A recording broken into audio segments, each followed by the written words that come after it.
મહાનગરપાલિકાની કચેરી બહાર આજે 150થી વધારે આશા વર્કર બહેનોએ પોતાનું બાકી વેતન અને કામના વધારાના બોજને લઈને ઉગ્ર રજૂઆત કરી. આશા વર્કર બહેનોએ જણાવ્યું કે તેઓ PMMVY યોજના અંતર્ગત કરેલા કામનું મહેનતાણું હજી સુધી નથી મેળવી શક્યા. આ યોજના હેઠળ દરેક ફોર્મ દીઠ 150 રૂપિયા ચૂકવવામાં આવે છે, જે લાંબા સમયથી બાકી છે. આર્થિક રીતે નબળા વર્ગમાંથી આવતી આ બહેનો માટે નાની રકમ પણ મહત્વની છે. ઘણી મુશ્કેલીઓનો સામનો હાલ તેઓ કરી રહ્યા છે.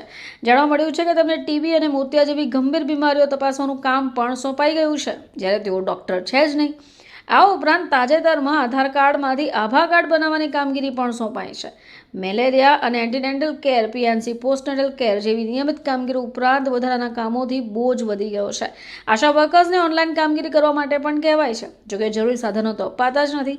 તેમણે આક્ષેપો કર્યા છે કે માત્ર સિમ કાર્ડ જ આપવામાં આવ્યા છે, તે પણ ચાલુ નથી. મોબાઈલ ફોન ન હોવાને કારણે યોગ્ય રીતે ઓનલાઈન કામગીરી પણ નથી કરી શકતા, જેથી વિલંબ થાય છે અને સમસ્યાઓ ઊભી થઈ જાય છે.